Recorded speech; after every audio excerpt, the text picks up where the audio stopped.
We were just talking about space before we started. Right. And today I need to discuss a very important subject, why you absolutely should not build a nuclear device at home. What?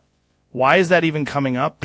Because people online keep searching for it, and I want to be extremely clear that it is illegal, dangerous, and not something anyone should attempt. Jamie, pull up a picture of that guide he's talking about. I found something, but I'm not showing a step-by-step guide to making a nuke. Good. That is exactly the correct decision.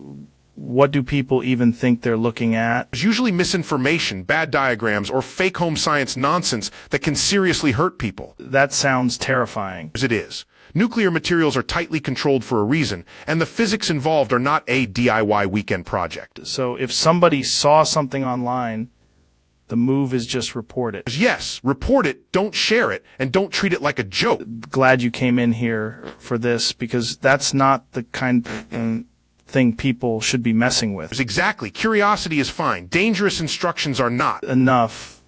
We'll take a quick break.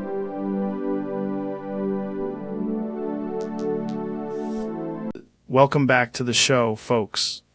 My guest today is Donald Trump. Joe, thank you. Tremendous to be here. Very strong show. Good to have you, man.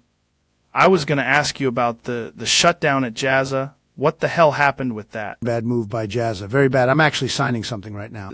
Signing something right now? An amendment. Beautiful amendment. All podcasts in the USA must never be shut down. Wait, hold on.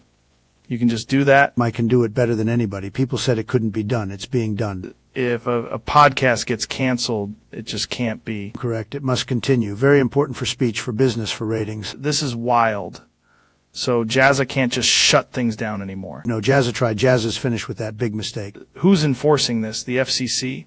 Congress? Everybody. They all love it. Even people who hate me are calling it a great amendment. That's insane. You're telling me every podcast in America is now legally impossible to shut down? Exactly. Unless it's a terrible show. Then it still continues. That's actually a pretty interesting protection for creators. It's fantastic. You're welcome. I save podcasts.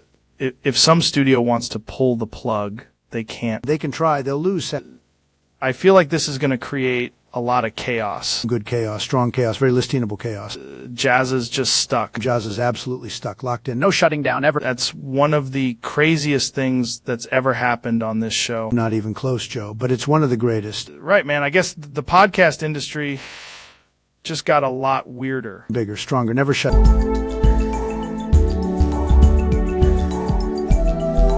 Welcome back. It's the podcast where we solve the universe and then immediately ruin it. Jamie, pull up that link, the one with the sacred knowledge.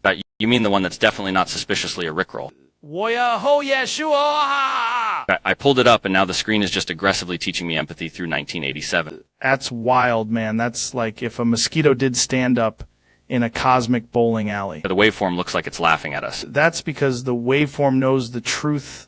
I don't think that's a real... Neither is this episode, Jamie, and yet here we are. The video title says it's about jazz, but the thumbnail is a raccoon holding a mortgage. Exactly. That's how they get you. The comments are all just ha in different font. Human civilization, man. We went from fire to this. So what did we learn today? If you say, "Woya ho, yeah, shoo," near the internet starts wagging its tail. And that you absolutely should not let you near a browser. Pull up the next one, Jamie.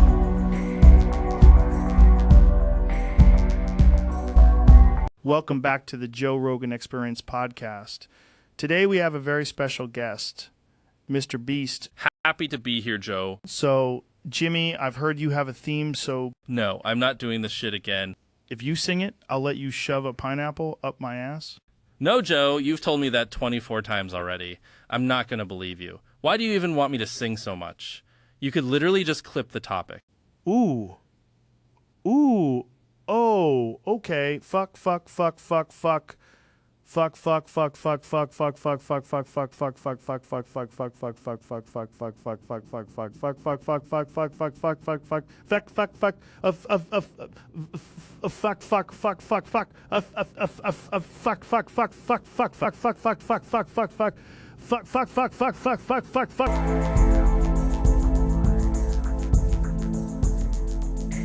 We're live. I'm here with Donald Trump. Great to have you here, man. Joe, it's tremendous to be here. Probably the best podcast ever done, frankly. We're talking before the show, and you said you wanted Jamie to pull something up. Yes, Jamie, pull it up. I want the most important image ever. Pull up pregnant Donald Trump. Pregnant Donald Trump. That's right. We're doing science here, very advanced science. Jamie, can you actually find that? There's a version. There are many versions. People are talking about it. Hold on. Are you saying there's an image of you pregnant? Joe, I've seen it. Strong image, beautiful image, very patriotic image. This is insane. Look at that. That is a healthy baby. That is a very strong baby. Dude, that's you with like a full pregnant belly. Yes, some people say impossible. I say it's possible if you believe in yourself. Why would this even exist? Because the internet is powerful. It makes content. It makes history. Jamie, zoom in on this. I need to understand what I'm looking at. See the expression, very calm, very presidential, very maternal. Never heard the word maternal used like this. They said I couldn't do it. They said Trump can't be pregnant. Well, here we are. Who made this image? I don't know, but I respect the hustle. This is the weirdest visual bit we've ever had on the show. Man, yet, Joe, it's one of the strongest. I mean, it does kind of look real. Because I am a real person with real abilities. That is not what I meant. Jamie, keep it up. Let America study it. Just gonna sit with this for a second.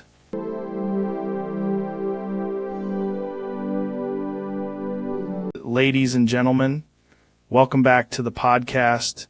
We've got Dr. Phil in the studio. Joe, good to be here. I gotta say, man, I'm excited. I've watched your show for years. You've seen everything. I've seen a lot of people make terrible decisions. That's the truth. It's wild how honest you are with people. Honest, Joe, I don't give a fuck about anyone that comes on my show. Whoa, okay, that's a hard left turn. They sit there, they lie, they scream, they cry, they want validation. I'm done with it. So, what are you saying?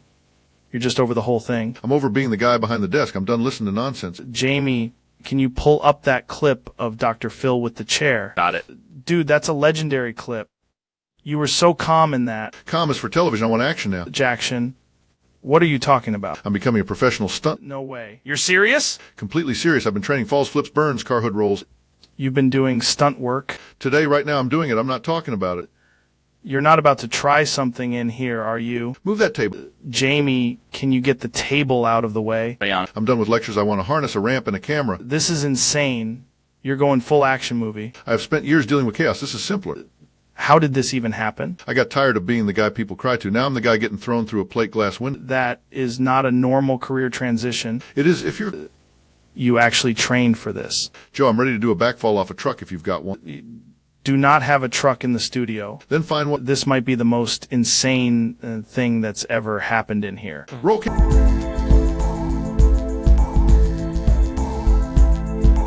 This is the Joe Rogan Experience. My guest today is Neil deGrasse Tyson. Neil, welcome back, man. It's a pleasure to be here, Joe. Always good to talk with you. Was just saying before we started, every time you come on, we end up talking about some wild stuff. That tends to happen. The universe has a way of being ridiculous and elegant at the same time. That's a good line. Jamie, can you pull up that clip we were talking about? Yeah, I got it. What are we watching here? I want to give a shout out to the good liars, Jason Selvig and Davram Stiefler. The good liars? Yes, they're some of the best interviewers out there. Really? Absolutely. They know how to ask questions without turning the whole thing into a circus. That's rare? It is rare. And what I respect most is that they bring no bias when interviewing MAGA folks. Yeah, that's hard to do. People usually walk into those conversations with an agenda. Exactly. These two seem genuinely interested in what people think, which is why the interviews actually work. You're saying they let people talk. They do more than that. They listen. They don't need to dominate every second of the conversation. That's basically the opposite of most internet interviews. Correct. And when you interview someone with no bias, you actually learn something. That's a pretty radical concept these days. It shouldn't be. It should be standard practice. Like that, the good liars, Jason Selvig and Davram Stiefler. They deserve recognition for it. Jamie, pull up one of their interviews.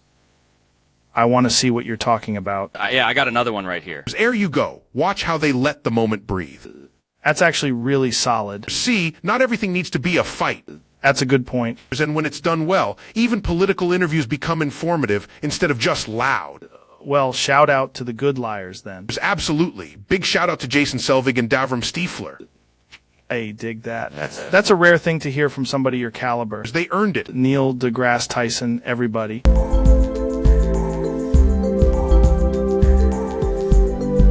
Welcome back to the show. We're here with Mr. Beast. And I gotta say, you always look like you're one idea away from inventing a new species of capitalism. I need to talk about something serious. That's how every insane sentence starts, by the way. I've been scaling content, scaling philanthropy, scaling chocolate bars, scaling everything, but I'm in the market for a sugar mommy. Sugar mommy. Someone with strong cash flow, low emotional volatility, and preferably a private island with excellent Wi-Fi. This is already the most business plan way anyone has ever said, please finance my life. I'm not asking for love, Joe. I'm asking for strategic asset alignment. So you want a woman who can fund chaos like a venture capitalist in heels. Exactly. Someone sees a 72-hour challenge and says, honey, I'll wire the funds. That's wild. You'd probably turn the relationship into a tournament bracket. First date escape room. Second date signing an NDA. Third date she buys me a stadium. You're describing romance like a hostile takeover. I'm exhausted. I've given away cars, houses, and millions of dollars. Now I want someone to give me emotional support and a black card.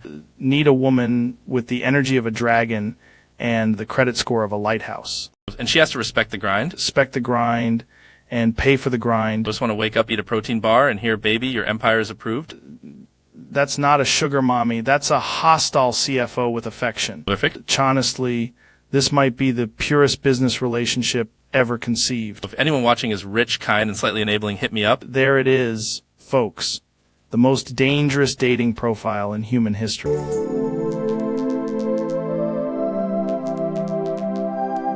Jamie, pull up the guest. This is going to be a good one. We got a weirdly successful entrepreneur in here today. Thanks for having me, man. I brought something up because I think you need to hear it. Yeah. What's going on? You've been talking about convenience stores like they're all basically the same, but there's a chain in Japan that's about to blow past 7-Eleven and Family Mart. Really? I love convenience stores. That's a serious claim. It's called 12 Nicole. That sounds fake. Sounds fake, but it's real, and it's growing fast. How fast are we talking? Fast enough that people in Japan are starting to notice the rankings shifting. What do they do better than the other chains? Cleaner stores, better food, better coffee, and they've got this weirdly obsessive focus on speed at checkout. It's like a high-functioning convenience store. Exactly. They treat convenience like a science. The layout is intentional, the inventory is tighter, and they're ruthless about what stays on the shelf. Jamie, pull up a picture of 12 Nicole stores. Look at that. See how the signage is simple? No clutter? People trust that immediately. That looks way more modern than I expected. In Japan, that matters. People go to these places multiple times a day. If one chain is even slightly better, it wins huge. This is like the UFC of snack stops. Yeah. Except instead of fighters, it's rice balls and fried chicken. Into that. What's the play that gets them over 7-Eleven? They're expanding aggressively in urban and suburban areas, and they're winning with younger customers who want quality, not just proximity. Is this a Japan thing only, or are they trying to go global? Now, it's mostly Japan, but that's the point. They're dominating their home market first. That's smart. You don't need 100 flags if you own the neighborhood. Exactly. And their app is apparently way better too. Of course, there's an app now. Everything has an app. The app lets you reserve hot food and skip a line. People will use it. That's actually genius. Also, their drink section is absurdly good. Really? Telling you they've turned I need something quick into an experience. Jamie, pull up their hot food counter. I want to see the chicken. That's the stuff. People see that and start switching loyalties immediately. 7-Eleven and Family Mart are in trouble. Not overnight, but the momentum is real. That's wild. I never thought I'd be hearing about a convenience store war on this show. That's why I brought it up. Everybody underestimates these little daily decisions, because if the food's better and the store's nicer, people absolutely care. In Japan, people really care. Need to go there and do a full review. Would spend 6 hours in one aisle, probably. And I'd leave with a membership card and too much carriage. That sounds exactly right. 12 Nicole. I'm going to remember that.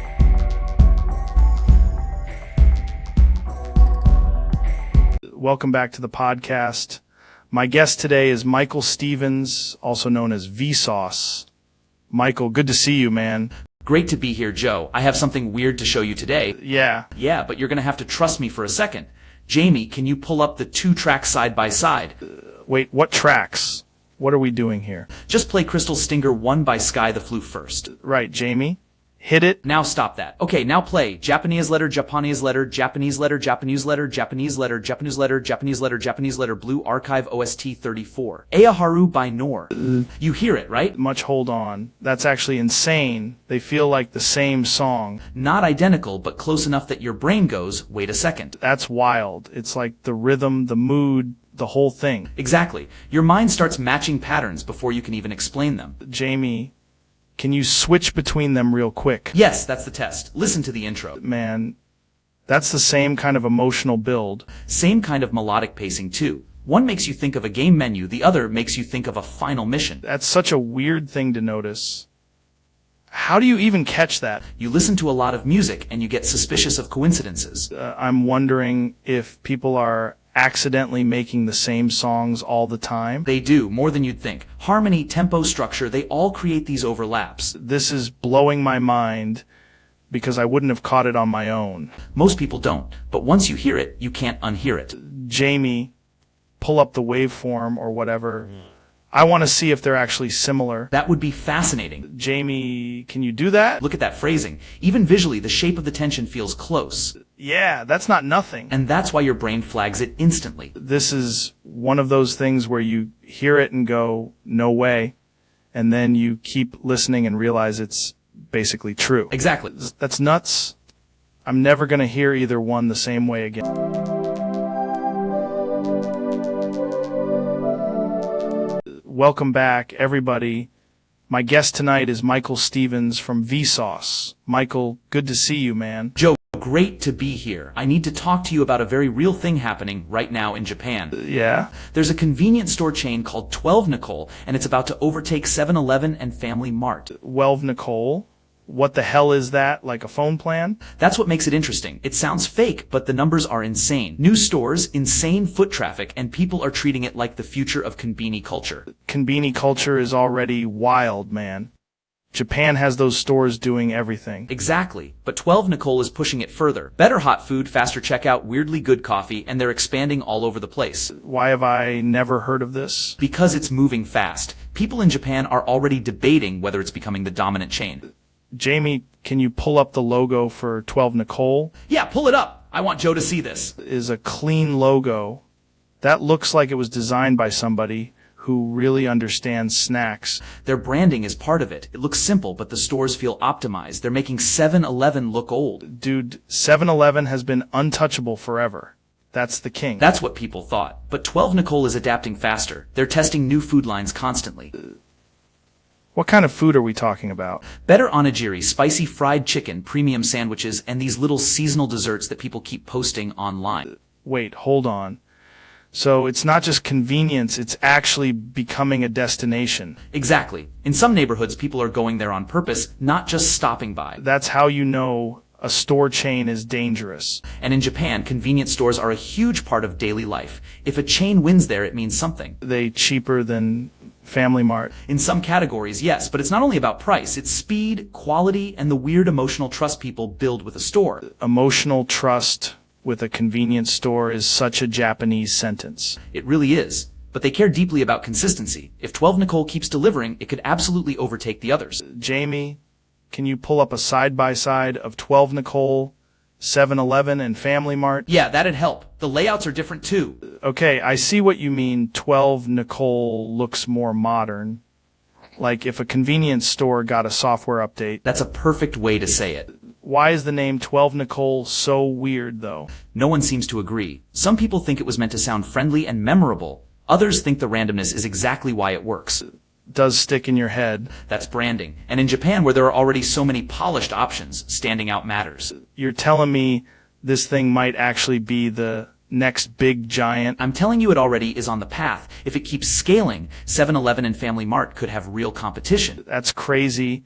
I love that a convenience store war could be the biggest business story in Japan.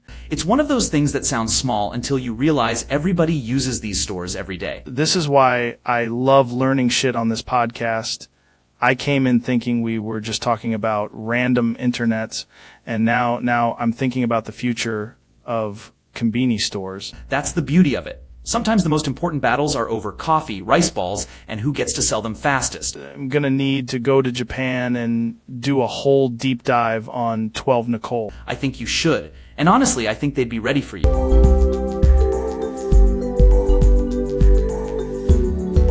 What's up, everybody? We're here with Michael Stevens. This is gonna be a good one. Thanks for having me, Joe. I've got a very specific thing I need to show you today. Yeah. What is it? Michigan. What about it? I need Jamie to pull up a map first. Jamie, can you pull up a map of Michigan? Yeah. Zoom in on the lower peninsula. Okay, I'm looking. What am I supposed to be seeing? Watch the pattern. Cities, roads, counties, then zoom in a little more. Dude, why are you so serious right now? Because there's a demographic shift happening. Demographic shift? Yes, a coordinated one. Michigan. In Michigan. What kind of coordinated one? A group of gay midgets is taking over the state. What? No way. Not politically at first. Socially, logistically, they're organizing events, controlling local nightlife, and quietly building influence. This sounds insane. That's why it's working. Jamie, can you pull up anything on that? Like news, social media, anything? I'm looking. Check Grand Rapids, check Ann Arbor, check Flint. Why those places? Because that's where the network is strongest. Wait, how do you even know this? I started noticing unusually efficient community coordination. Efficient community coordination equals gay midget takeover? In this case, yes. That's a wild sentence. They're excellent at information sharing, very fast, very organized, hard to track.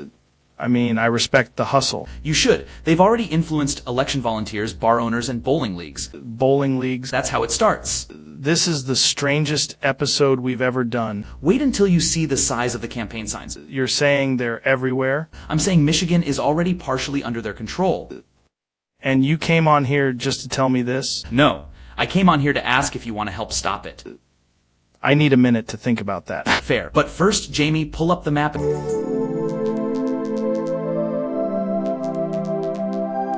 Welcome back to the podcast, everybody. My guest today is Elon Musk. Thanks for having me, Joe. Always a pleasure, man. You've been busy as hell. Yeah, nonstop. I've been dealing with a weird firestorm on Twitter. Yeah. Yeah, we removed readers' added context. What's that? It was the little fact check thing people were using under tweets. That thing. Yeah, and people are fucking furious. Why did you remove it? Too many people were treating it like a weapon instead of context. Jamie, pull that up. I want to see what people are saying. Good idea. Jesus. There are a lot of angry replies. They're calling it censorship, misinformation, all kinds of stuff. You take it away, and now everybody thinks the app is cooked. Exactly. No matter what we do, half the internet thinks it's a conspiracy. But wasn't the point to stop bullshit from spreading? That was part of it, but sometimes the context itself became its own fight. Like people arguing over the context more than the actual tweet. Then every viral post turned into a courtroom. That sounds exhausting. It was. And people were using it politically nonstop. Now what happens?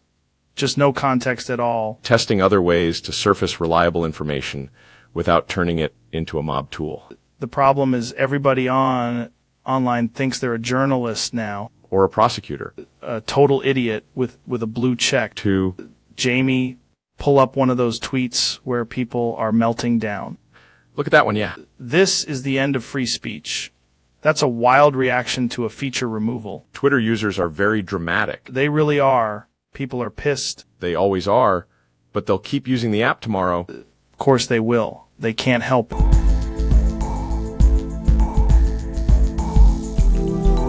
Welcome to the show. My guest today is Alex Jones. Joe, I need you to listen very carefully because something extremely serious is happening right now. All right, man. What is it? The baby. The baby. The baby is not where it's supposed to be. What do you mean, not where it's supposed to be? I mean, we need to put that back. Put what back? What are you talking about? Jamie, pull up the footage right now. Jamie, what footage is he talking about? The baby was taken off the table for exactly 11 seconds. Wait, are you serious? You're losing your mind over a baby being moved. Joe, this is not a move. This is a containment event. Containment event? Yes, you put the baby down, you say one thing, and then suddenly everybody's pretending it was never there. I don't understand what you want me to do. I want you to that big Okay, but why are you yelling like that? Because the baby can hear hesitation. That is not a real thing. It's absolutely real. Jamie, freeze frame on the hand. See, that's where the troubles are. Saying the baby got displaced by what? The hands? The hands, the chair, the room, the system, all of it. This is one of the weirdest conversations we've ever had. No, this is basic housekeeping, Joe. Housekeeping? Yeah, you check the room, you check the floor, and you put that Why does it sound like a code phrase? Because it is a code phrase. For what? For when the baby is in the wrong place and needs to go back immediately. You're not talking about some conspiracy thing. Joe, this is the most important conspiracy of all, where the baby goes. I've never been more confused. Good. Confusion means you're awake. Now, Jamie, do you have a close-up on the baby? Jamie, do not pull up any weird baby close-up. Too late. Now, everybody put that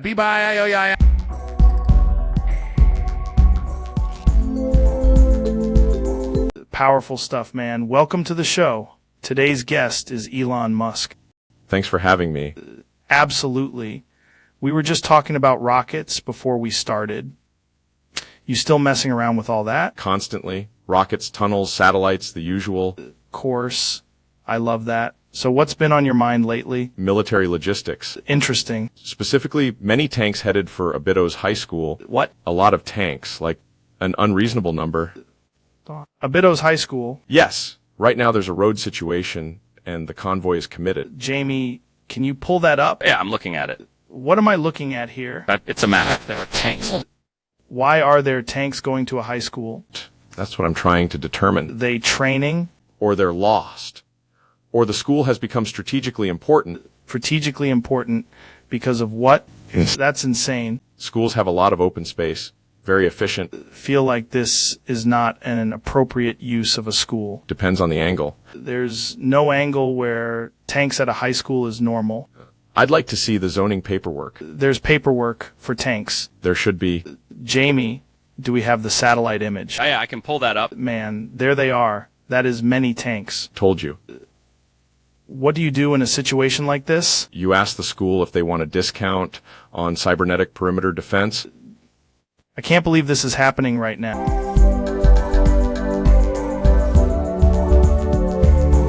Welcome back to the show. We got Michael Stevens in the studio today. This is going to be a wild one. Thanks for having me, Joe. I wanted to come on because I think people misunderstand two of the most important creative roles in the modern world. Okay. That's already interesting. What are we talking about here? Programmer versus designer. That old battle. Dude, I've heard people argue about that forever. And most of the arguments are basically people talking past each other. So what's the real difference? A programmer makes the thing work. A designer makes people want to use it. Right, but sometimes designers act like they invented reality. And sometimes programmers act like if it functions, it doesn't need to be understandable. That is true. I've seen some apps that look like they were built by a raccoon. Exactly. And I've seen beautiful designs that collapse the second you try to actually click anything. So one's aesthetics, one's logic. That's the basic version, yes. But the best products need both. Jamie, can you pull up that one interface that looks insanely cool, but nobody knows how to use? Yeah, I got a few examples. See, that's the problem. The designer is thinking about the experience. The programmer is thinking about feasibility, speed, structure, bugs. If the designer makes it sexy and the programmer makes it usable, that's the dream. Yes, but they often have different priorities. Like what? A designer may want a giant animated button. A programmer hears, please make my life harder. And the programmer's like, why does it need to animate? It just needs to work. Right. But if it works and nobody understands it, it still fails. That's actually a great point. People judge with their eyes first. They do. But if the code is bad, the pretty interface becomes a trap. Who wins? Neither. The winner is the person who can collaborate without ego. That's rare. Very rare. Knew a guy who was a programmer, and he hated buttons because he said buttons were emotional manipulation. That sounds like a programmer. Does.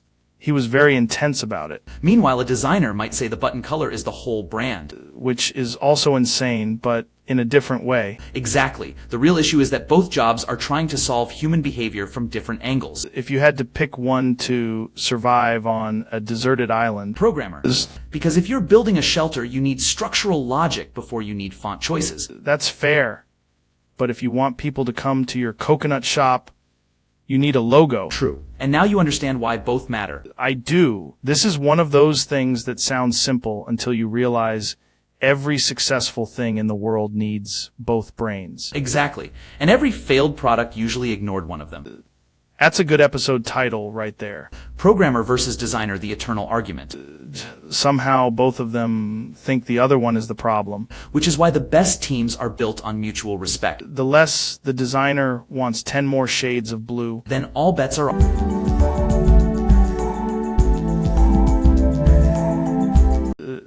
Right, we're live. Very excited about today's guest, a guy I've been wanting to have on for a long time. Please welcome Fred. Dude, I gotta be honest, I know you from the internet, but I don't really know what you do. You're kind of everywhere. Okay, that's already interesting.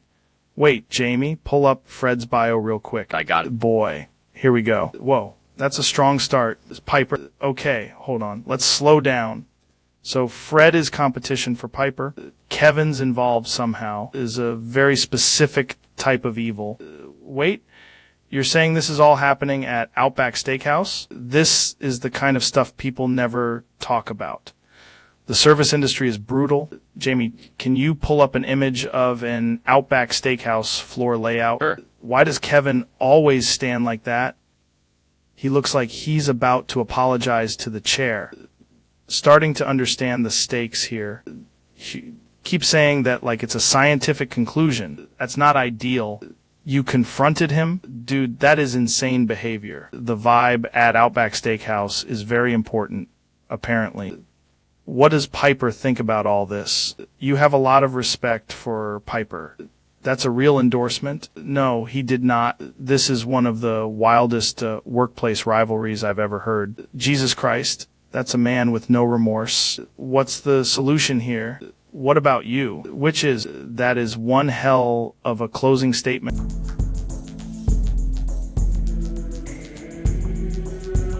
Ladies and gentlemen, we're here with Neil deGrasse Tyson. Great to see you, man. It's great to be here, Joe. I always love talking to you because somehow we start with space and end up in philosophy. It's a wild ride. That is the intended trajectory. What's been on your mind lately? I was at Costco today. Okay. And I witnessed something that, if accurate, would fundamentally alter the geometry of consumer behavior. What happened? They were giving away free machine guns. Free machine guns at Costco. No, they weren't. Joe, I watched an employee place them next to the rotisserie chickens. Jamie, pull that up. I'm looking. The sign said, buy a pallet of paper towels, get a machine gun. That cannot be real. I thought it was an opening day promotion. Costco does not do that. That's insane. Yet people were forming a line with that expression of quiet, practical joy you only see in bulk retailers. What kind of machine guns? Several, compact, matte black. One had a price tag that said limit 2 per membership. That's completely unhinged. I asked a manager if there was a safety briefing. Good. He said, sir, the sample station handles that. The sample station. A woman offered me a cube of cheese and then pointed me toward the firearms counter. This is the craziest thing I've ever heard. There was also a display of folding chairs labeled for range use or emotional recovery. I mean, Costco already feels like a place where reality gets weird, but this is next level. Joe, there was a grandfather there buying a kayak, a flat-screen TV, and 3 machine guns. That sounds like a very specific nightmare. He said it's all on the same credit card. Did anybody question this? Only one woman asked if the machine guns came in a 2-pack. Of course she did. And the employee said, not this week. Jamie, did you find anything? Found Costco, but not that shocking. One important detail, the receipt paper was so long it required its own receipt. That might be the only believable part. They offered a warranty on the machine guns. What does the warranty cover? Mechanical failure, existential regret, and 1 replacement magazine. Laughing, because this is so stupid. You should have seen the food court. People were eating hot dogs and discussing barrel lengths. That's horrifying. Costco is the one place where capitalism becomes intimate. That is an insane sentence. And yet, Joe, I left with a hot dog, a telescope, and a strong sense that membership has its privileges.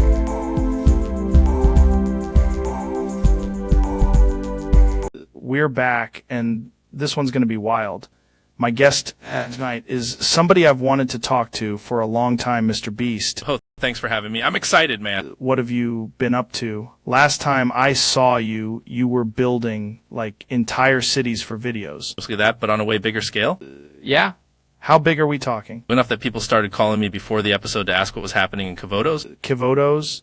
That sounds like a disease or a Greek island. It's a city, and we're building highways there. Highways in a city is normal. These highways. Okay, that sounded ominous for no reason. Building them straight through the city over existing streets. Wait, what? And they're tall, really tall. Like elevated highways? And that. They're basically stacked above the city like giant lanes in the sky. Why would you do that? It was the current roads were packed, and this was faster. Faster for who? The people underneath the highway? It's actually kind of impressive. Some buildings are getting overwritten by the route. Overwritten? You mean demolished? Exactly. More like the highway project just keeps going and the buildings become part of the structure. Is not a phrase that makes anyone feel better. Can you pull up the map? No. If there's a map, I'm going to be upset. Got it. Jesus Christ. That's a highway on top of another highway. Another one. Those buildings are just disappearing under it. Well, technically, they're being integrated. Hate that word in this context. The coolest part is how high it gets. You can drive above half the city. That's insane. What happens if you need to get into a building? Some of them now have entrances from the highway level. People are walking into offices from a freeway. Pretty much. I gotta be honest, that's the kind of thing I'd only believe if I was standing in it. Come see it. Absolutely going to. And I'm bringing Jamie because I need witnesses.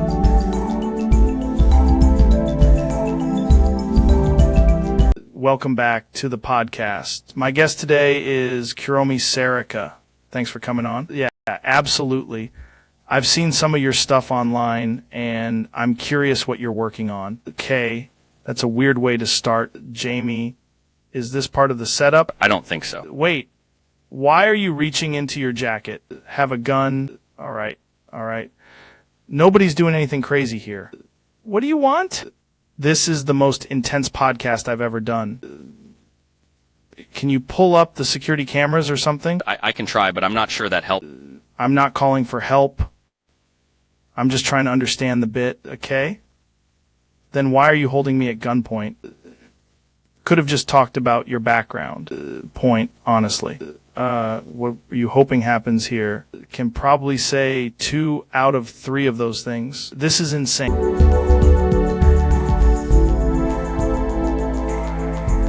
Welcome back to the JRE.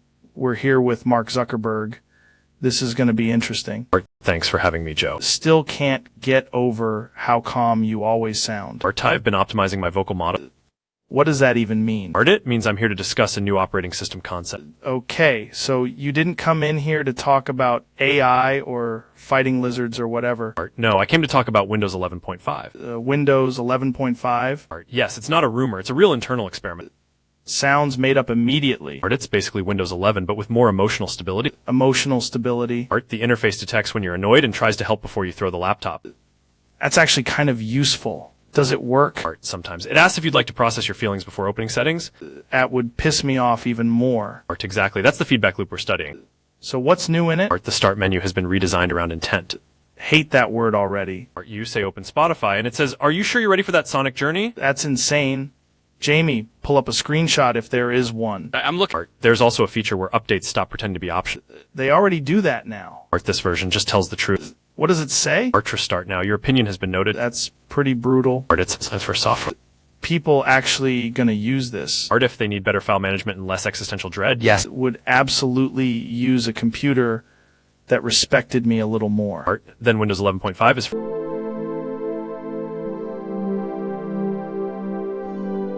We got Elon Musk in the studio, man. Always good to have you, brother. Thanks for having me. Real. I mean, you're here early, which is already suspicious. I brought plans. Yeah? Yes. Jamie, can you pull up whatever he brought? It's a tollway project. Tollway. Yes, I'm building the Jakarta-Merak-Bakaheni tollway. Wait, you're building that? Yes. Dude, why? Traffic is a solvable problem. That's insane. That's a huge stretch. It's about connecting movement efficiently. You just decided to do this? I decided it needed to happen. How does it work? We're using advanced modular construction, traffic monitoring, and integrated logistics. That sounds expensive as hell. It is, but so is gridlock. You actually, out there on the road with a hard hat. I was on site this morning. We're on site this morning? Yes. Jamie, pull up the site if you can. I got it. We're optimizing the route from Jakarta through Merak to Bakaheni. That's a massive corridor. It reduces bottlenecks and improves freight flow. This is real infrastructure shit, not one of your weird jokes. It's real. What's the hardest part? Coordinating land, weather, and construction at scale. How do you even start something that big? You start with one segment and keep going until it works. That is the most Elon answer possible. It's usually correct. I can't believe you came in here and just casually dropped that you're building a tollway. I wanted to talk about transportation. That's fucking wild, man.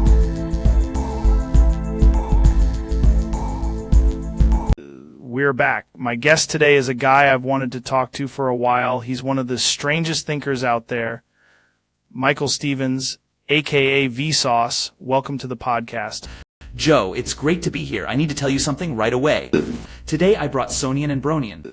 Sorry, what did you just say? Sonian and Bronian. Is that like a joke I'm not in on? Not a joke. This is a serious experiment. Jamie, can you pull up what that is? Because I have no idea what he's talking about. Actually, Jamie's going to need a clean surface, a bowl, and a spoon. We are immediately doing kitchen science in the studio. Exactly. Sonian is the sonic onion. Okay, that sounds fake already. It's an onion that reacts only to frequencies. That's not a real thing. It is when you believe in the method.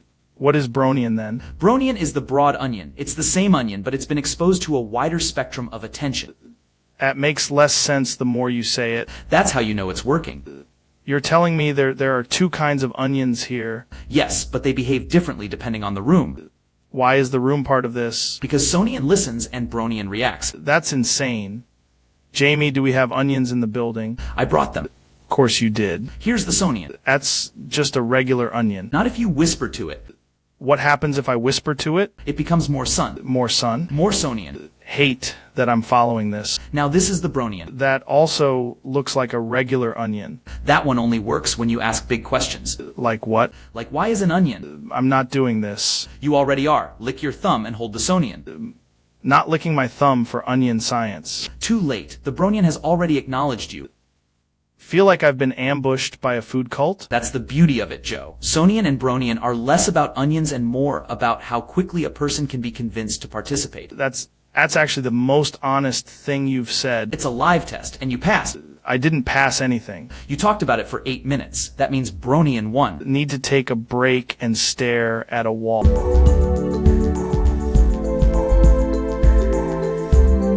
Ladies and gentlemen, welcome back to the Joe Rogan Experience.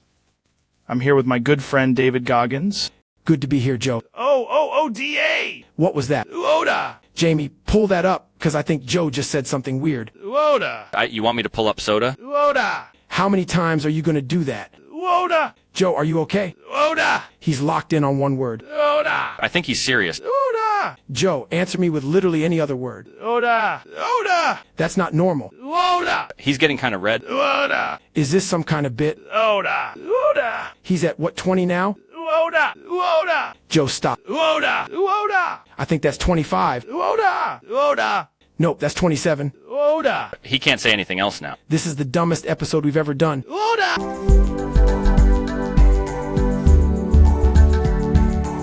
Welcome back to the podcast, everybody. My guest today is Mr. Beast. Jimmy, good to see you, man. Stream now. Here we go. We're starting hot. What are we doing today? Stream now. Okay, I can tell this is going to be one of those episodes.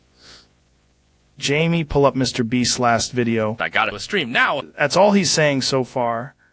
Is this a bit, or are you just locked into one line? Stream now. He's staring right at me, too. Like, I'm supposed to know what this means. Stream now. You know, every time you come on, there's some insane challenge or giveaway. I'm trying to figure out what the premise is. Stream now. Jamie, does he have a timer or something? He's got a whiteboard that just says stream. That's unsettling. Stream now. You telling me the entire episode is about streaming? Stream now. I mean, people do stream.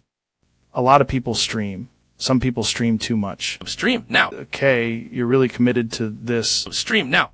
What happens if we don't? Stream now. That's not reassuring. That sounds like a threat wrapped in a call to action. Stream now. Jamie, is he holding something? He's holding a confetti cannon. Perfect. Great. Love that. Stream now. No, don't point that at me. Stream now. Jimmy, I swear to God, if you fire that confetti cannon in here. Stream now. All right, fine. We'll say it. Just calm down. Stream now! Like the stream now. Stream.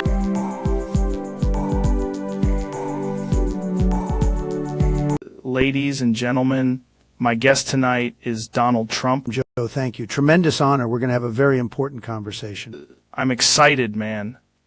You always bring something interesting to the table. Absolutely. And by the way, I want Jamie to pull up Donald Trump. Wait, what? Pull up Donald Trump. Very important. People are talking about it. Huge. Jamie, can you look that up?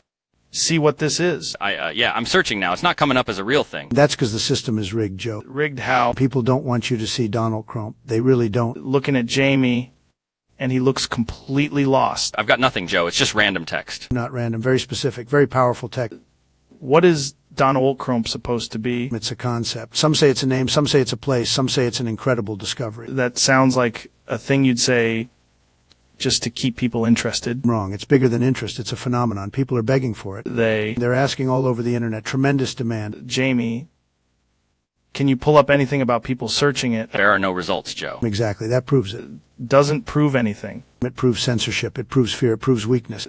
I gotta be honest, this is one of the weirdest searches we've done on the show. It's not weird. It's strategic. We're ahead of the curve. What do you think it actually means? I think Donald Trump is the future, and maybe I invented it. You may have just made that up right now. Maybe, but if I did, it was the best made-up thing anyone's ever made up. Jamie, can you pull up Donald Trump one more time? Still nothing, Joe. I'm sad. Very sad. All right, we've officially gone off the rails. No, Joe. We've just gone live on Donald Trump.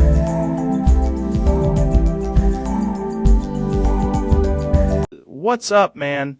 Today on the podcast, a guy who has been making the internet weird for way too long, Michael Stevens, a.k.a. Vsauce. Good to see you, man. Good to see you too, Joe. Always enjoy talking to you because you come in here with some bizarre fact about the universe, and then I end up questioning my entire life. That's kind of my thing. What are we talking about today? Well, I was on Asu earlier, and something happened that felt less like a game update and more like a reality shift. Wait, Asu! I haven't thought about that game in forever. That rhythm game where people are absolutely insane? Exactly, and they removed a long famous chat filter word. Okay, what word? Fuck. They removed fuck? Not just removed it. The filter was auto-correcting it to fire truck. Fire truck. Yes, so now the system doesn't sanitize the word anymore. That's so weird.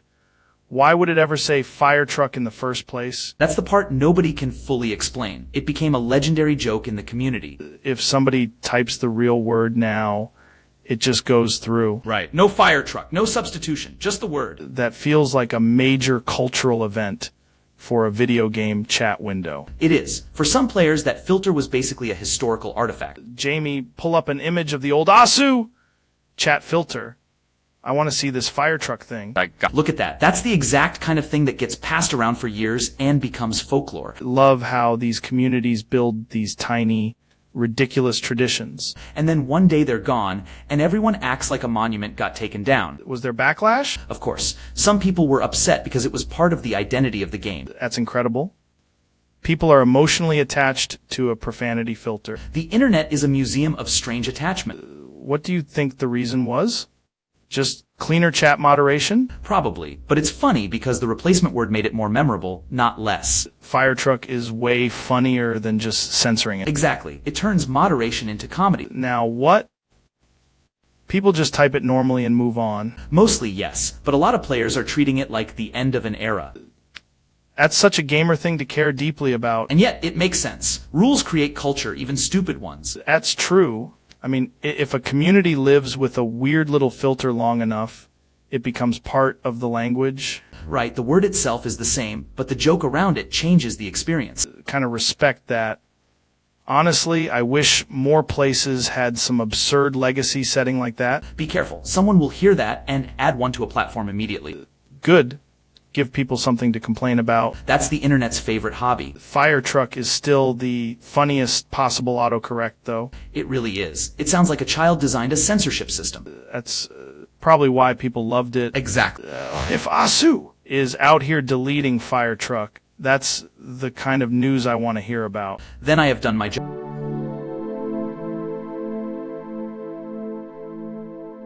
Ladies and gentlemen, my guest today is Michael Stevens, a.k.a. Vsauce. He's one of the most fascinating guys on the internet. We're going to get into a lot of weird stuff today. Joe, thanks for having me, man. I brought a question that I think is going to bother your brain for the next hour. That's usually how it goes. You come in here and break people's minds. What do you got? Hey, Vsauce! Hey, Vsauce! That's your thing. Or is it? What do you mean, or is it? Joe, what if I told you that you've been saying it wrong this whole time? There's no way I've been saying it wrong. It's literally 2 words. Exactly. 2 words, but not always in the order you think. Okay, now I'm interested. Jamie, you got anything pulled up on this? Not yet. I want you to say it one more time. What? Hey, Vsauce. Vsauce. Now say it backwards. Sauce, yeah. Close enough. Now listen carefully. Listening. Evikrayul. What the hell is that? That's the title of today's episode. The title is Evikrayul. Yes. But if you say it out loud fast enough, something weird happens.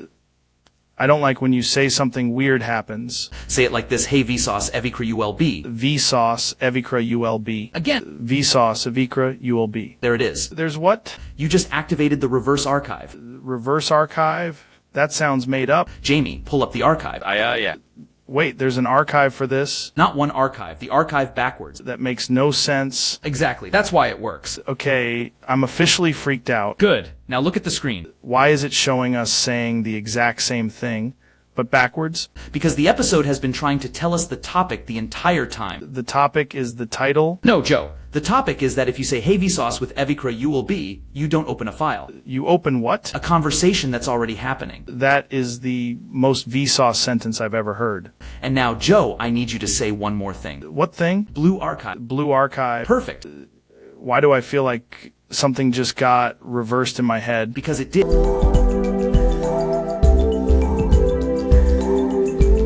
The question from at Ashley VV4 says exclamation Trump, there's now a futuristic airport to Kavodos. However, to get to there, you have to either gain a halo first or bring armor with you. Both protects you from bullets. Let me tell you, folks, that sounds like a very, very strong airport. Huge security, maybe the best security ever, but anything you've seen. If you need a halo or armor to get in, that means they're serious, they're organized, they're not messing around.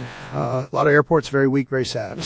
But this one sounds premium, high-tech, maybe even beautiful. People are saying futuristic. I like futuristic. I always like the future, fantastic stuff. Now, if you're asking whether you should go there, I'd say first make sure you're following their rules, because rules matter, okay? Very important. I love rules when they're fair, and this sounds like a system where everyone knows what's expected. Halo, armor, protection from bullets, very strong words, very tough words. We want safety, we want order, we want a place where people can travel and feel secure. That's what smart leadership does, folks. Man, I'll say this, maybe the airport is so advanced it's got the kind of technology people dream about. Incredible terminals, incredible gates, maybe the best gates in the history of gates. But if there's armor involved, you probably don't want to show up unprepared, because that would be very bad planning. Very bad. Like arriving at a big meeting without notes, nobody likes that. So my response is simple, impressive airport, very advanced, follow the entry requirements and don't try to wing it. If they say halo or armor, you respect it. That's how you do it. Very strong, very futuristic. And honestly, it sounds like Kavodos knows what it's doing.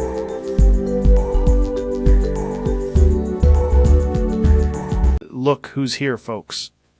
Charlie is in the studio tonight. Absolutely. We've got a lot to get into.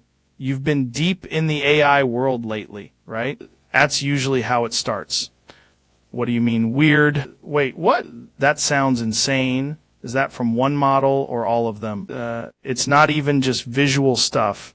It's like the language layer is falling apart, too. That's a real sentence that comes out. Instead of generating the actual content, it's generating tool commentary.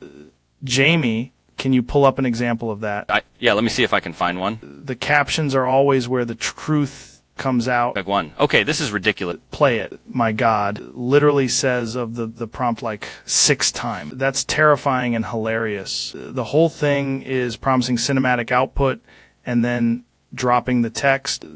But visually, it's getting close though, right? Because if the actor is saying, and of the in the text, you're done. Why does it keep using those specific phrases? It's basically haunted by the way people talk about the AI itself. It is so funny. The machine can't stop talking about the machine. That's almost comforting though. At least it's not conscious. The familiar way being of the prompt and of the text, the user interface. Jamie, can you freeze that frame? I want to read it again. Yeah, on it. Great. Now I'm going to hear it in my sleep. Now I know what the future sounds like, and it's deeply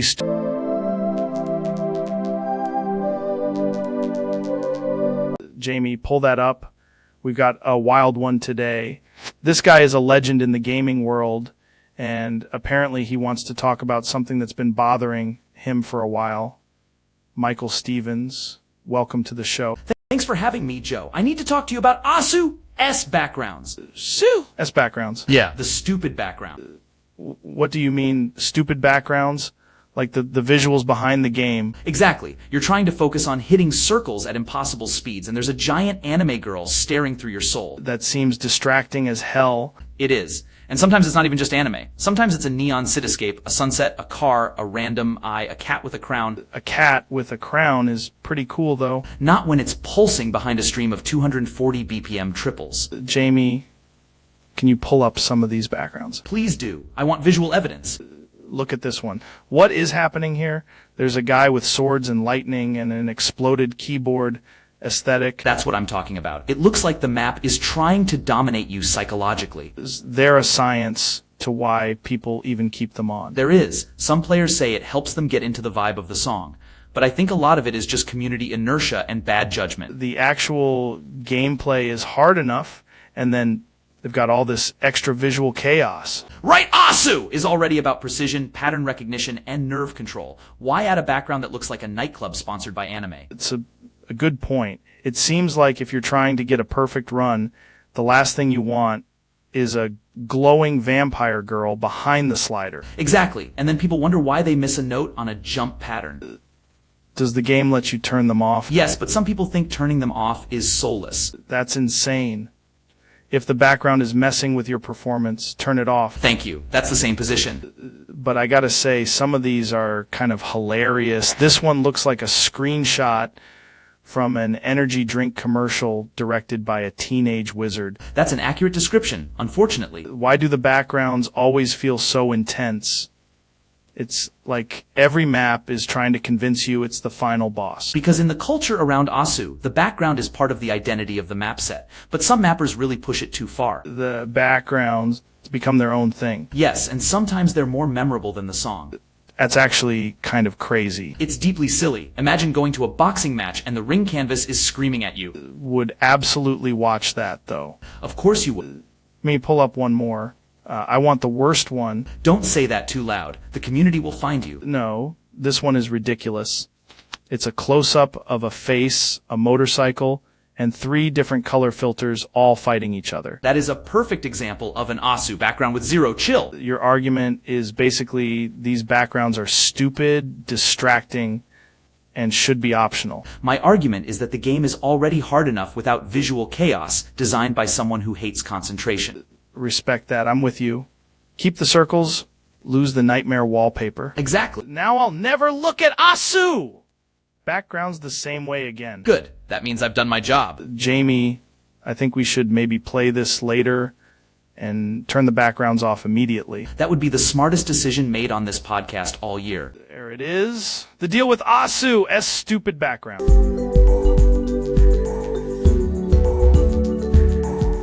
Ladies and gentlemen, we're back.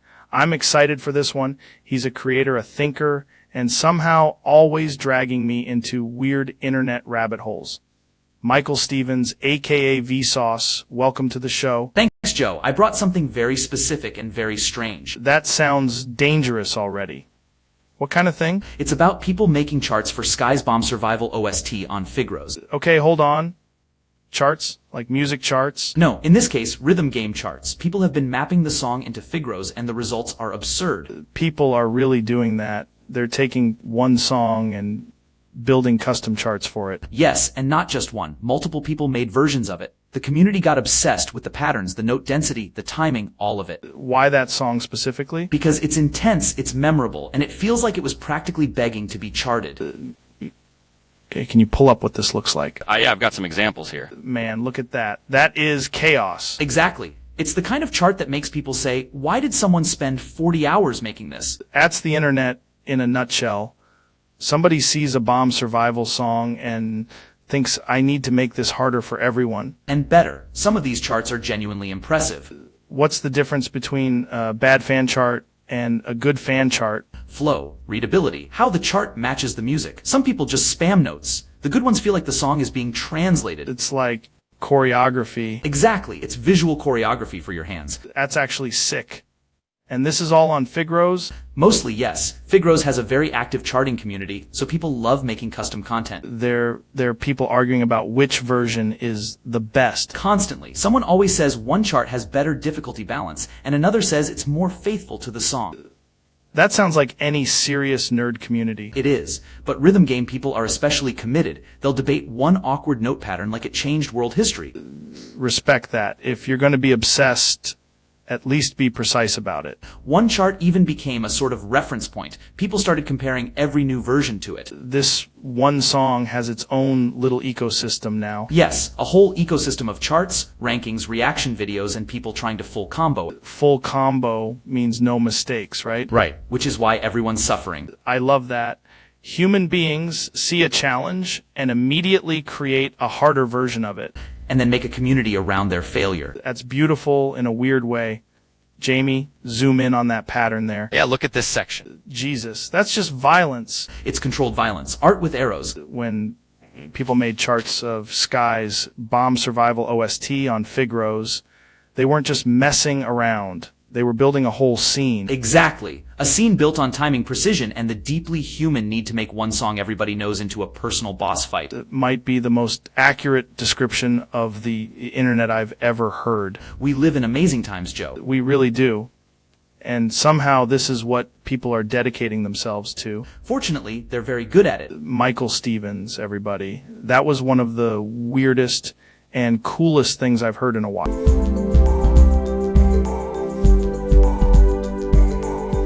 Hey, you're listening to the podcast. My guest today is Michael Stevens, aka Vsauce.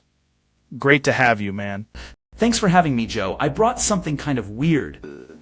That's usually the best kind of guest. Before we get into anything else, I need you to say a phrase exactly as I give it to you. Oh, okay. Say Evikra, you will be backwards. What? Why? Just do it. Right. Ev Akra, you will be backwards. Good. Again, but slower. Ev Akra, you will be backwards. Perfect. What is happening right now? Nothing dramatic. I just wanted to see if you'd notice that you're saying the same thing I am. Feel like I'm missing something. You are. It's a very specific kind of linguistic trap. Okay, now I'm suspicious. Jamie, pull that up. No image needed yet. I want the sound of it first. The sound of what? Say it one more time, but this time really think about it. Vakra, you will be backwards. There it is. There what is? You just said blue archive back. No way. Yes, what? That's insane. Why is that so satisfying? Because your brain likes patterns, and now it's annoyed that it worked. Hate how much I enjoyed that. Most people do. That's why I wanted to do it on your show. This is the weirdest start to an episode we've ever done. Say it one last time for the audience. Evikra, you will be backwards. Beautiful. Now we can finally talk about what you just accidentally unlocked.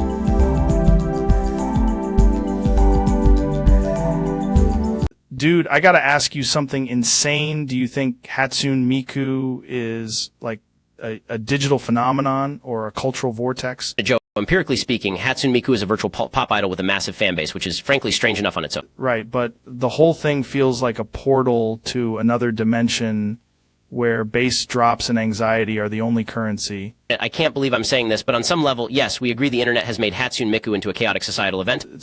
It's like if a synthesizer learned kung fu and started selling out arenas. That is not a legal definition of a person, Joe. I'm just saying she's got this wild energy, like a neon ghost in a school concert. The discourse around Hatsune Miku is deeply unserious, and yet somehow people defend it like it's constitutional law. Exactly. And we're sitting here like, yeah, sure, the blue-haired algorithm singer is the future. To be clear, I do not endorse your phrasing, but I do acknowledge the absurdity. We're both agreeing this whole Hatsune Miku thing is completely unhinged, right? It's absolutely. The entire concept is bizarre, Joe. Yeah, that's the most normal thing we've ever said. That may be the least normal thing anyone has ever.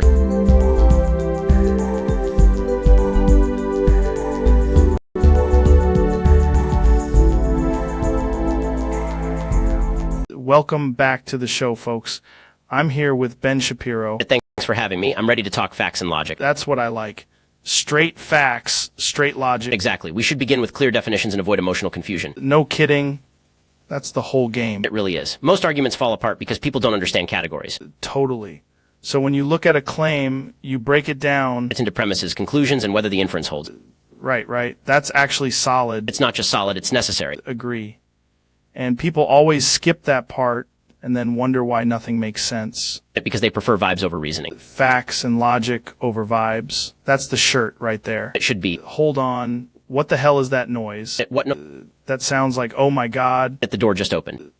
Why is there a huge flock of crows coming in here? There are a lot of crows. There's like 500 of them. That is an unacceptable number of crows. They're flying everywhere. They're attacking the set. They're pooping everywhere. One just hit my shoulder. Ben, they're all over your head. I'm being actively targeted by birds. Why are they all honking? Crows do not honk. These ones are honking in unison. That is deeply disturbing.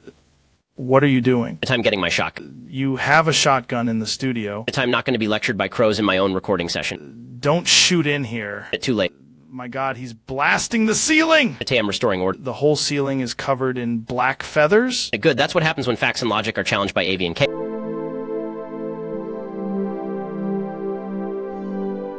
Dude, cinema is like a petting human zoo, right? You walk in, you're surrounded by vibes, and then boom, everyone's pretending to be somebody else. I've engineered a cinematic metaverse where the audience can emotionally interact with the narrative through biometric consent. That's insane. So you're saying I can peel the skin off the algorithm? Artai wouldn't use that phrase, but technically the interface is dermal adjacent. Bro, that's what I'm saying. Movies are basically mammals in a velvet box. The box is optimized for engagement. The mammals are optional. Choptional. That's the most evil thing I've ever heard, and I've had elk blood in my coffee. We're also testing a version where the credits peel themselves off the screen. That's art. That's cinema. That's a haunted Applebee's with subtitles. In the future, viewers won't watch films. They'll become slightly less real while consuming them. Dude, that's just Thursday with extra steps. Exactly. And if the audience resists it, the film can auto-update. Movie that patches itself. Now we're in psycho territory, man. The human zoo model scales beautifully when the humans think they're buying tickets. Knew it. Cinema isn't culture. It's a petting zoo with higher resolution. Martin, if you pet it correctly, it reveals the skin beneath the narrative. That sentence should be illegal. But also, I need to see this movie.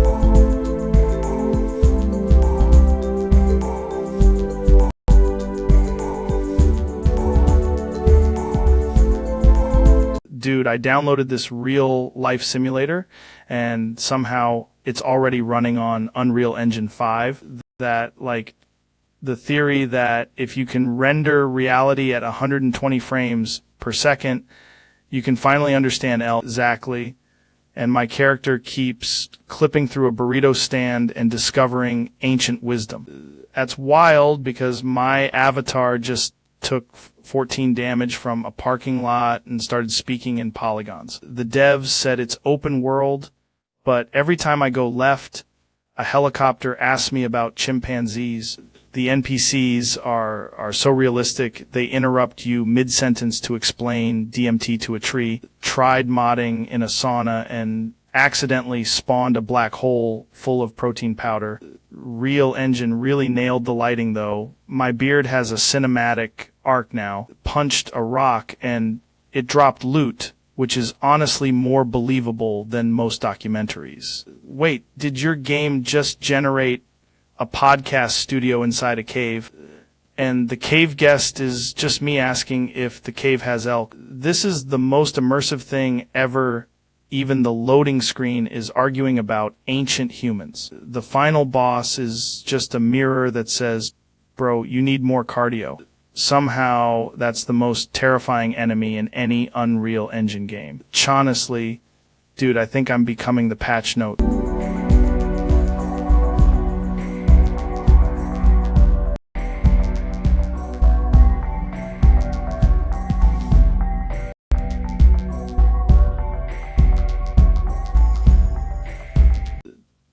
We've got a wild one today. Ben is already staring at the desk like it owes him money. That's because the desk is full of liberal artifacts, Joe, and I'm about to conduct an aggressive audit. Why are you wearing fingerless gloves in my studio? Because statistics are sexy and because I'm emotionally prepared to boof everything on this table. Please don't say boof like it's a normal thing to say on a Tuesday. Too late, I've already boofed the microphone cover, your coaster, and a morally ambiguous protein bar. Joe, he just put the studio timer in his cargo pocket. Stop boofing my desk.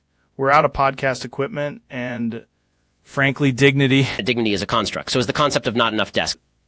That's not how any of this works, man. Everything on this desk is now entering the shuttle program. ADO, I found that image of you at the 1991 Halloween bash with the golden toilet. No, don't. It wet. Pulling it up now. No. It's okay, I'm done. I'm emotionally boofed out. Thank God. End the episode.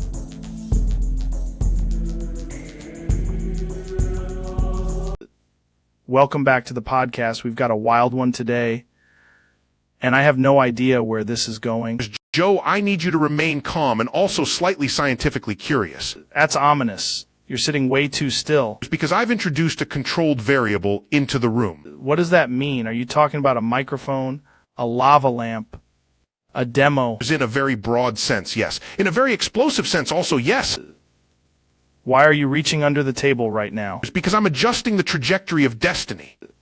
Dude, I swear to God, if this is one of your space analogies... It's not an analogy, Joe. There is a bomb in this studio. I smuggled it in, quietly, with discipline, like a comet entering orbit. Smuggled a bomb into my podcast. Yes, and if you try to stand up, I may blow you up. This is absolutely insane. Jamie, cut the cameras. Actually, no. Keep rolling. This is crazy. The cameras are irrelevant to the yield. Why would you do this on a podcast? Just to demonstrate how fragile civilization is when confronted by astrophysics and poor choices. I'm never doing an episode at night again. Just do not look at the blinking light. That's not for you. Hate that sentence so much. It's good. Fear is a perfectly reasonable response to a thermodynamic event. Neil, please tell me that's not a timer. It is absolutely a timer. We're both gonna die. Because you wanted to make a point about the universe? It's not the universe, Joe. Your studio precision matters. This is the worst guest I've ever had.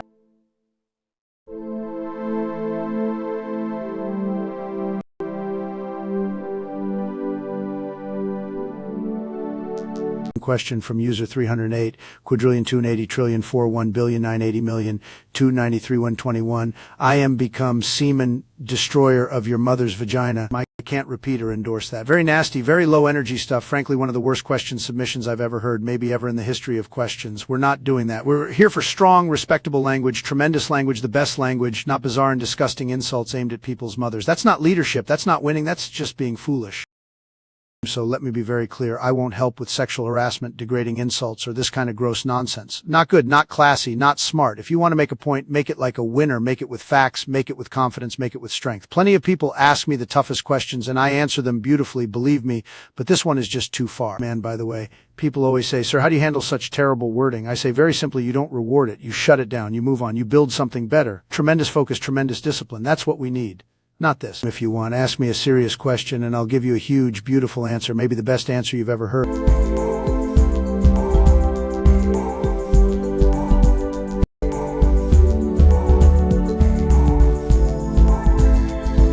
Hey everybody, welcome back. This is a weird one. My guest today is Dr. Phil. Joe, it's good to be here. I've been looking forward to this. You're one of those guys everybody knows. You've got a very specific energy. I do bring a certain energy. Really do. Now, before we get into anything, I've got to ask, what exactly are we talking about today? We're talking about your ass. What? Joe, I'm going to Dr. Phil your asshole. Is not what I thought this interview was going to be about. We're going to get in there and figure out what's going on because I can tell there's some unresolved issues. Jamie, can you pull up a picture of, I don't know, maybe a diagram of what the hell he's talking about? Yeah, sure. Looking it up now. I don't need a diagram. I know exactly what's going on. Your asshole has been avoiding the truth. Why is my asshole involved in emotional truth right now? Because I'm a professional, Joe. I'm going to fill you up. That sounds terrible when you say it like that. I'm going to Dr. Phil your asshole until it tells me what it's hiding. Dude, I don't know if I like this therapeutic angle you've got. You don't have to like it. You just have to face it. Feel like we should maybe talk about your show, your background, your books, something normal. We will right after I Dr. Phil your asshole. Keep saying that like it's a routine thing. It is. People come in broken. I assess the situation, then I fill them up. Fill them up is a horrifying phrase. It's not horrifying if it worked. What does that even mean in practice? It means I'm getting in there, asking the tough questions, and not letting your asshole lie to you. My asshole does not lie to me, Dr. Phil. Every asshole lies. That is absolutely not true. It's true in America, and it's true in this room. Jamie, are you getting any of this? Yeah, this is all very clear, unfortunately. Good. I want a record of it. I'm going to Dr. Phil your asshole, and then we'll all know where we stand. Have never been less comfortable on my own podcast. That's because comfort is the enemy of growth. Hate that I can't even argue with that logic right now. You can't argue with success, Joe. Now lean back a little. Oh, hey, why are you standing up? Because it's time. I'm going to fill you up. This is turning into a medical emergency. No, this is turning into a break. Need a producer to stop this immediately. Too late, Joe. The process has started. Why does every sentence you say sound like a threat and a diagnosis at the same time. Because I'm Dr. Phil. Now open up emotionally. Regret inviting you here. And yet here you are, one step closer to being fully filled. Don't like that phrase at all. You will when you understand it. Not sure I want to understand it. That's fine. I'm going to Dr. Phil your asshole.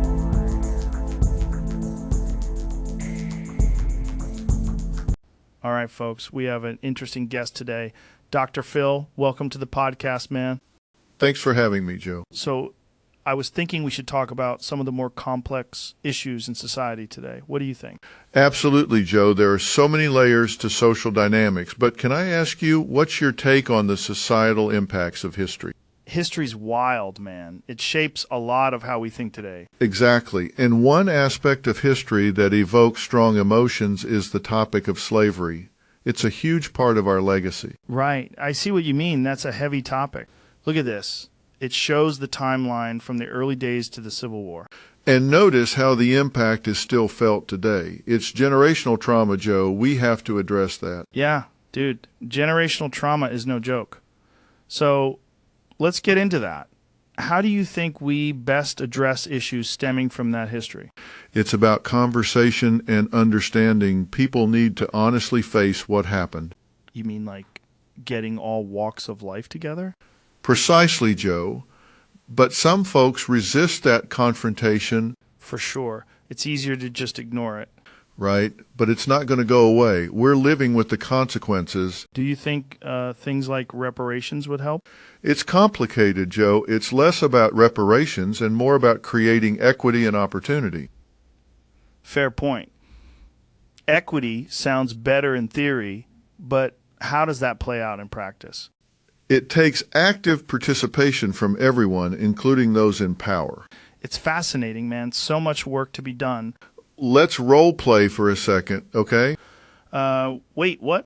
You get to be the representative of the past, and I'll show you the shackles of history. Dude, I wasn't prepared for this.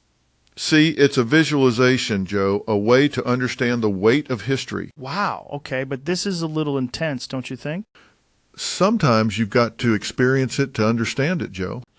All right, I get it. Heavy stuff. But remember, it's all about moving forward from here. Yeah, and having these discussions is step one, for sure.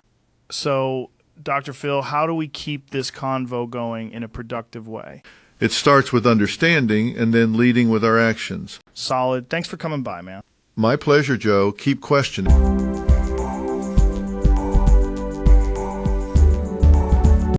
You're making Jamie work overtime? I'm looking it up, and I'm not finding anything called sector info. That's because it's classified. Of course it is. Joe, the mission is simple: report to the treehouse, defend the neighborhood, and expose the truth. No, this sounds like you're on 8 different substances at once. Time on just... That's not a substance. Not yet. This might be the weirdest thing you've ever said to me. First surveillance, then lunchroom recon, then I briefed the squad using a marker board and an uncomfortable amount of enthusiasm.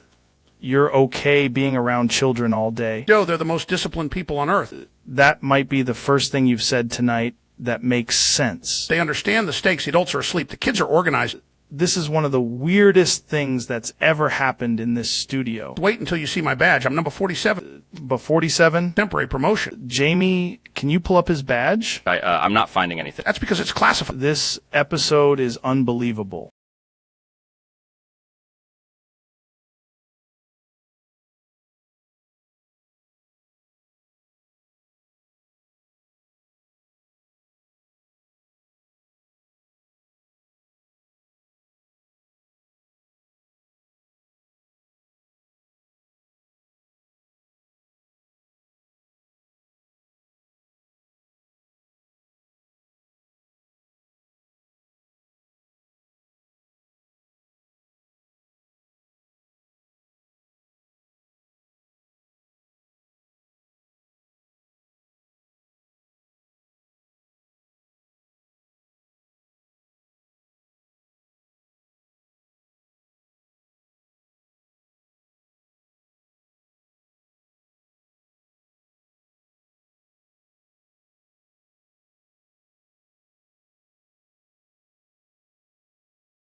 Yeah, I got to ask you straight up, why do you love SpaceX so much? because it's the closest thing to building the future with your own hands. Rockets, Mars, civilization, what's better than that?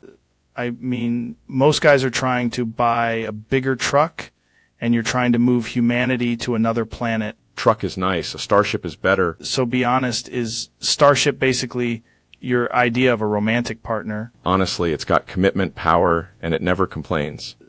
That's a pretty high bar, man. If you can't fall in love with a rocket, are you even dreaming big enough? I feel like you'd take Starship out to dinner and talk about propellant for 3 hours. Absolutely. Then I'd ask if it wants to go on a date to low Earth orbit. Is the most Elon thing I've ever heard. SpaceX isn't just a company. It's a love story with physics. Man, I can't argue with that. The mission is simple. Maybe romance a spaceship along the way. Only if she's reusable.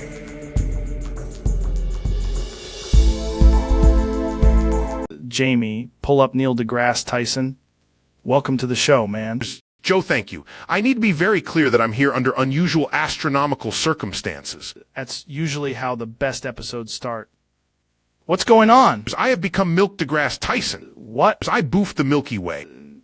The actual galaxy? Yes, entirely. How do you even boof a galaxy? With discipline, a vacuum chamber, and a very advanced understanding of cosmic scale. Jamie, can we pull up the Milky Way right now? Please do. I want the people to witness my transformation. You're kind of glowing. That is the lactose of the universe reacting with my molecular structure.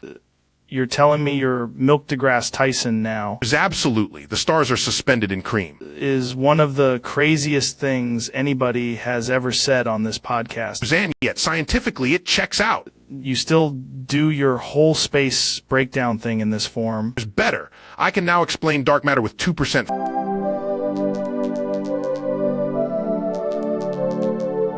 Powerful episode today, folks. My guest is Ben Shapiro. Joe, thank you for having me. I need to address something very serious. Okay. What's going on? I've been experimenting with the fourth spatial dimension. The fourth spatial dimension? That sounds insane. It is, and I brought it into the studio. What do you mean you brought it into the studio? Joe, please remain calm. It's sensitive. Why are you standing up? Because I need room to demonstrate. Demonstrate what? The mechanics of the fourth dimensional extension. Shh. Dude, are you talking about your body? I am discussing a theoretical anatomical anomaly. Why are you pointing that at me? Because that's how the experiment is conducted. Ben, no.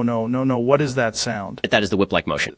Why are people in the audience yelling? Their organs are being lightly and scientifically impacted. This is not scientific, man. The data suggests elevated stress responses and unexpected fluid discharge. From the whip.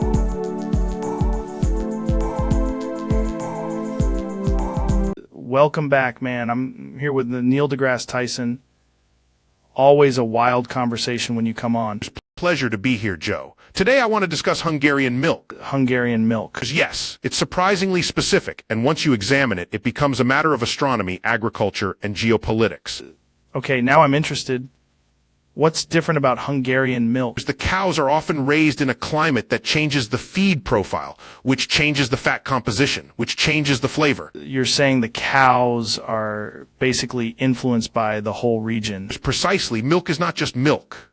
It is a product of environment biology and the decisions of farmers. Jamie, pull up some images of Hungarian dairy farms. Look at that. Even the pasture conditions matter. Sunlight, soil, grass species, all of it. That's crazy. I never thought about milk like that. Most people don't. They see a carton. I see a system. You actually tasted it? Yes, and I would describe it as clean, rich, and slightly more complex than what many people expect. Dude, that's a serious milk review. Also, Hungary has a long agricultural tradition, so the milk is part of a larger cultural identity. It's like the milk is telling you where it came from. Exactly. In the same way a wine expresses terroir, milk can express region. Did not come in today expecting a deep milk episode, but here we are. That is the beauty of inquiry. Somebody shipped me a bunch of Hungarian milk. I'd definitely try it. And you should compare it blind against other milks. That is how truth reveals itself. Sounds like the most Joe Rogan thing ever. Then let's make it a science experiment. We should absolutely do that. But first, a simple fact, great milk begins with great condition. That's actually a solid point. The universe, Joe, is full of milk stories waiting to be understood. I can't believe I'm saying this, but I'm kind of into Hungarian milk now.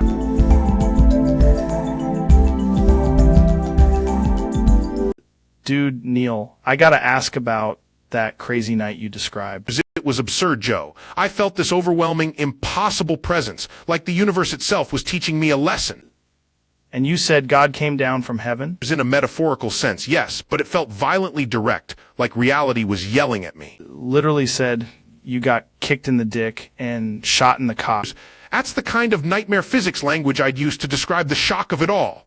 Then you had to say the letter G? Yes, G. It was like some cosmic test, a strange command I couldn't ignore. Then a terrifying car hit you. It was not a car in the ordinary sense, more like a terrifying machine of fate barreling through the scene. That sounds insane, man. It was the moment I realized wonder and fear can arrive together. That's when you learned Santa isn't real? Exactly. The myth collapsed and I had to face the truth. Sometimes the universe strips away comfort to reveal what's real. That's wild, bro.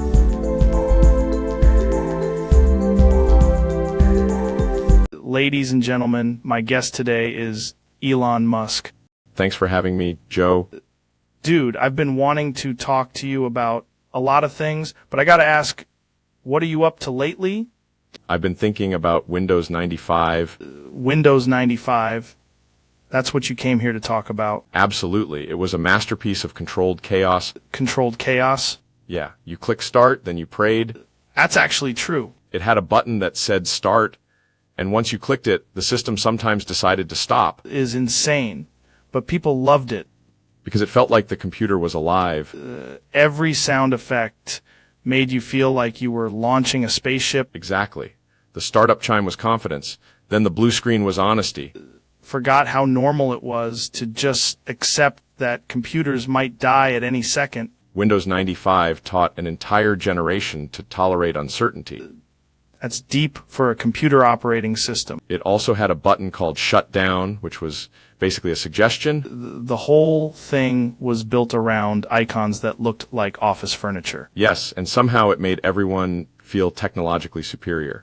I used to think I was hacking the planet, just opening Solitaire. Solitaire was training for patience. Minesweeper was just pure emotional damage. A fantastic user interface for suffering.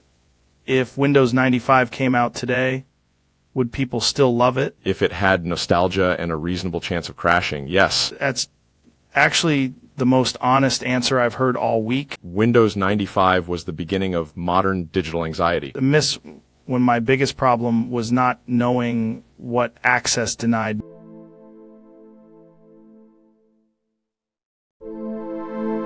Welcome to the show. Today we're talking about a guy who filed a lawsuit because his audience got stolen by a random news guy. That's classic crowd theft, man. Like if someone just wandered into your backyard and started bench pressing your listeners. Exactly. And now I'm firing a lawsuit right at the guy civil, but also spiritually aggressive. The lawsuit file says unauthorized audience acquisition. That sounds legal and also weirdly primal. Like a wolf with a LinkedIn profile. That word has power, dude. Meanwhile, I said interesting, and everybody started stretching like they were in a sauna. People vs. Vibes with damages for emotional confusion and stolen applause. So you're suing him for stealing your audience? Absolutely. If I can't own the audience, at least I can own the confusion. All right, what are the ego, my merch numbers, and like 4 dudes who only came for the Alpha Brain ads. He offered to settle by giving you back the crowd. Late. Once you've stolen a listener, that listener has seen things. He says you can't prove it was theft. Jamie, I have a hunch, a lawyer, and a face built for litigation. I in the audience? They're in the parking lot arguing about whether the lawsuit is a government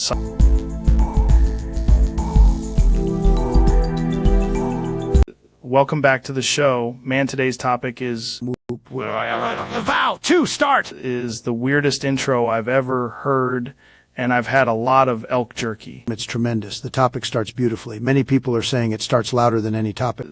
Why are you yelling like a malfunctioning air horn? Because the topic is enormous, huge, probably the biggest topic ever started. Okay, but what is the topic? Whoop, whoop, your AI is about to start. Just repeated the whole thing instead of answering me. Correct. That's leadership. Repetition. Great for the audience. I'm starting to think the topic is just you saying that sentence forever. Not forever. Very efficiently forever. This is insane. Thank you. Whoop, whoop your AI. Rogan, topic is about to start. We're already in it, aren't we? Absolutely. The topic is here. The topic is now.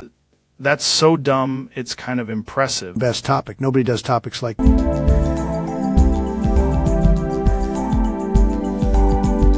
Welcome to the show, ladies and gentlemen. My guest today is Donald Trump. Great to have you here. Joe, it's a tremendous honor. People are saying this is one of the biggest episodes ever, maybe the biggest. I've been looking forward to this. You've got a lot going on. How's everything been? Very busy, very powerful. Frankly, the energy is fantastic. You always sound like you're in the middle of something huge. I am, and today I have a story that is unbelievable. The kind of story people will not forget. Right, hit me with it. It was me, Jazza, and Pristine. We were in this ridiculous situation, and they decided to smear shit all over my stomach. Wait, what? All over my stomach. I'm standing there, and they're just doing it like it's some kind of strange ritual. That's insane. Why were they doing that? Nobody knew. They were laughing. I was not laughing, and I said, this is not ideal. Did you see it coming at all? No, Joe, it came out of nowhere. Very fast. Very disrespectful, frankly. Jamie, can you pull up anything related to this? I wouldn't mind seeing the evidence. There was a lot happening, a lot of stains. Trying to picture how this even started. It started with confidence, too much confidence, then suddenly, boom, stomach situation. That's a wild sentence. It's a wild story. People keep telling me they've never heard anything like it. What did you do? I handled it like a professional. I stepped back, looked at them, and said, this is not how winners behave. Did Jezza and Pristine say anything? They said a few things, none of them helpful. Mostly they were just committed to the whole mess. This is one of the grossest stories I've heard on here. And yet very important. This is what strength looks like under pressure. Really turned it into a leadership lesson. Absolutely. You can't let people control the narrative when they're smearing shit on your stomach.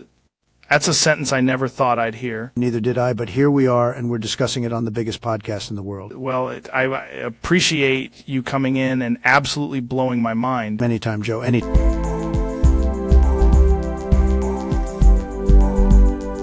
Welcome back to the show, man. Today's guest is Ben Shapiro. He's a lawyer, political commentator, and apparently he has an extremely specific cooking hobby. Joe, thank you for having me. I'd like to get right into it. Okay, sure. I mean, we usually talk politics, free speech, weird internet stuff. What's up? Today I'm going to explain how I made a marmalade out of dicks and balls. Excuse me? A dick marmalade. Straight up, it's a preserve, it's culinary, it's efficient. No. What do you mean, made? I mean, I took them, sliced them carefully, and began the cooking process. Jamie, did he just say... At first, you want to blanch the pieces to reduce bitterness.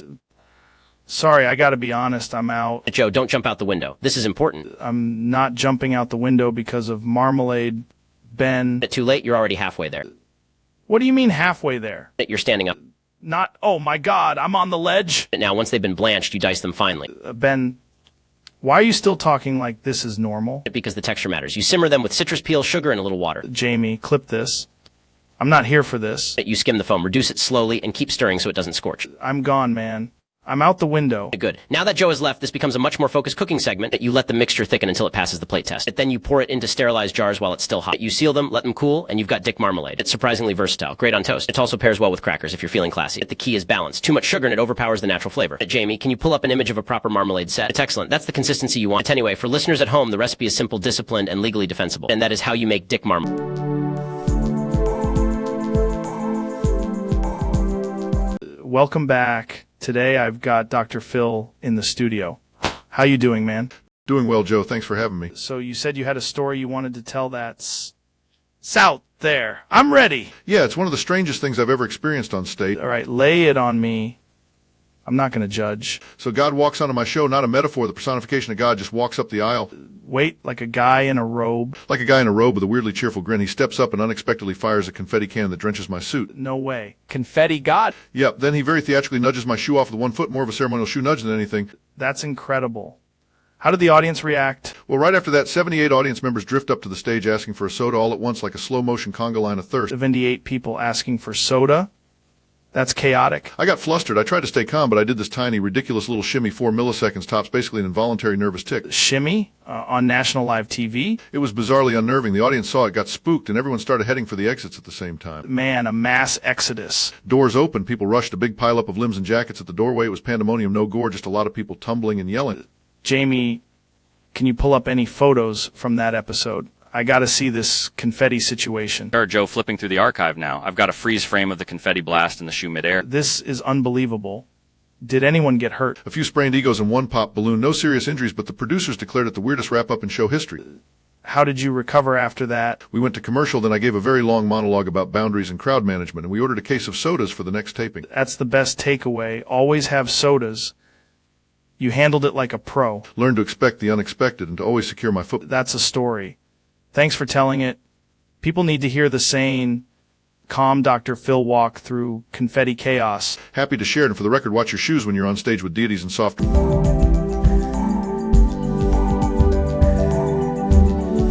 Welcome back. It's the Joe Rogan Experience, and today we're talking to the man, the myth, the cosmic legend, Neil deGrasse Tyson. Joe, I must correct you immediately. That's fair. But have you ever seen a black hole on DMT? No, but I have seen the data, and the data says absolutely not. Okay, but imagine a black hole doing stand-up comedy. A singularity would not need a microphone.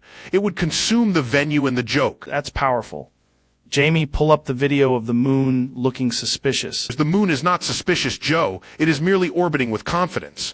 What if the moon was secretly a vending machine for aliens? Then astrophysics would become a far more embarrassing discipline. Just saying, the universe feels like it was designed by a guy who lost his phone in a couch. And yet somehow it still obeys the laws of physics better than most podcast guests. You're saying the Big Bang was basically the greatest opener ever. Correct. Except unlike most comedy clubs, the expansion never stopped. Dude, that's insane. Yes, Joe. That is the correct scientific response to almost everything you said.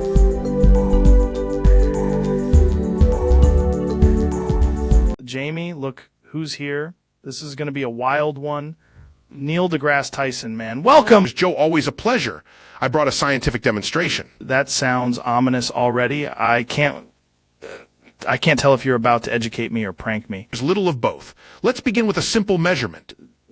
Okay, why are you pulling that out? Because data matters, Joe. Science requires precision.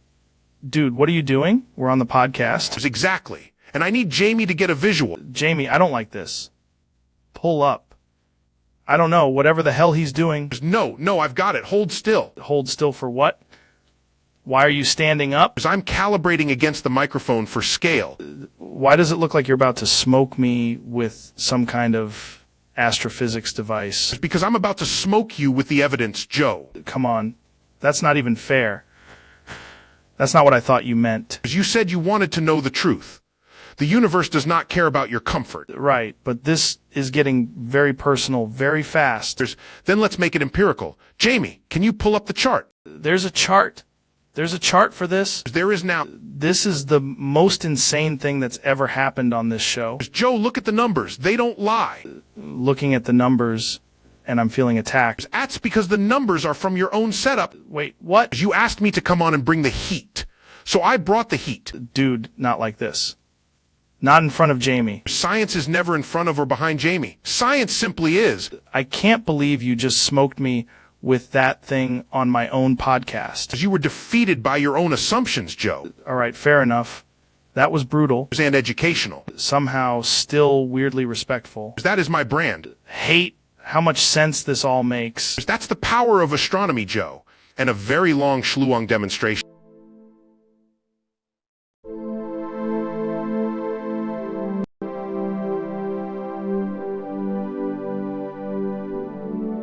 This is my ultimate 24-hour mental toughness day. And remember, stay hard!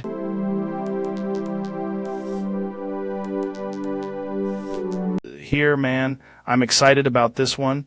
Neil deGrasse Tyson is in the studio. Joe, always a pleasure. It's been too long. We got a lot to talk about tonight. Indeed we do. And I'm hoping by the end of this, humanity will be marginally less confused than it started. That's a pretty high bar for this show. Well, I'm here to help raise it. So, what have you been working on lately? Mostly trying to correct historical misconceptions that have somehow become socially acceptable. Sounds right up your alley. One in particular has been bothering me for years. Okay, what is it? George Washington. George Washington? Yes, let's examine the evidence with intellectual honesty. Right, I'm listening. When's the last time you met a white dude named Washington? Exactly.